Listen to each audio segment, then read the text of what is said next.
everyone. I'm Sergio from El Paso Mix, and I'm delighted to bring you another interview with one of our local talents, Diego Robot. Hello. Hi. Thanks for having me on. Oh, thank you for your time. Thank you for this interview. Thank you for the lovely murals, the lovely art that you have provided this beautiful city with. Yeah, for sure. How do you feel going into the Hal Marcus Gallery? So this will be my third show with Hal, but it's gonna be my first show where it's just me and another artist. Right. Usually I'm in a group show with like 10 or more people. And having been taught art lessons with Hal Marcus when I was growing up, when I was like 8, I met him. Yeah. And it's now, he's kind of been taking a mentor role with me. And I think it's really cool because he's been an influential part in my life, in my early career, in my early art, I guess, exploration period. And then having this other artist that's just been doing it longer, kind of see things the way I see them, or kind of like the direction where I'm going in, or we're like we feed off each other. Yeah. He's even talked like collaboration soon, so even collaborating with him would be cool. What would you like your audience to take away from that show, from that exhibition? Well, I have it on video where one of my friends was kind of like we're asking him like, so what do you like about Diego, or what do you like about his artwork, and he's like, well, I like to look at it and think like, man, I could do better than that. You know what I mean? And I started laughing, and it's so true. It's so like, I feel like there's something about my art that people can relate to, because it's like you almost feel like you can do it. You know? Right. I wanted to talk a little bit more about that and see if you can tell me who are your influences when it comes to local contemporary artists. I'm a big fan of Aaron Torres. He's also known as Sleep Never. He's been, we lived at art space together. He got locked out on the first day, and coincidentally we're like a day apart in birthdays. Oh, okay. He's been doing art here. Well, we went to America's high school together, and I'll never let him hear the end of it, but he beat me in a poetry contest in the library after school, and so he's like the super creative, talented guy. Went to Austin for 5 years, or 10 years probably. I think it was 10 years actually. Okay. And now he's doing something in El Paso. He had a show with Hal Marcus at the museum, and Ricardo Chavira, or Rich Chavira. He does like all the Amor por Juarez, like Right. dripping paint. So he's making a splash. He's different. He's unique. He's breaking like sex boundaries. That I think is pretty cool. Something that I don't really, Yeah. It's like he's the one to do it. You have to be gutsy and crazy, and I respect him. I look up to him and admire him for that. Valentin Sandoval has been like another mentor / friend. We have the same birthday as well. I also wanted to touch a little bit on some of your influences. I know you're a Basquiat fan. Yeah. What are some other great artists that people might be surprised that you're actually a fan of?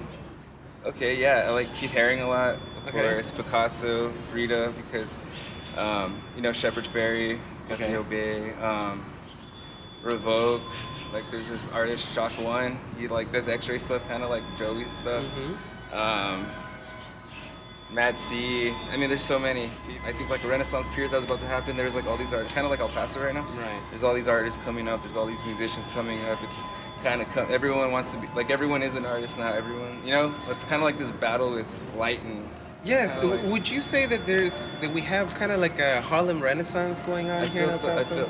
I feel like, yeah, it's definitely, El Paso is the 19th largest city in the United States, and then we have Mexico, Juarez, which is like 2 million people. It's probably one of the biggest cities in Mexico. It's like, yeah, dude, there's kind of hype on art. There's a Right. need for it. There's businesses that can afford it, put it on their own businesses, and then, yeah, it's cool. It would be kind of like from that business aspect that there's more art because there's more demand for it. Definitely. Do you feel that this generation is bringing a little bit more of? Would you say they're more hungry for art, Yeah. for cultural aspects of the city? I think art's kind of like this food for nourishment, Right. I feel like El Paso's been almost there, or like they've had the talent, but it's like finally the supply meets the demand. Okay. So yeah, the bigger the population, the bigger the city gets.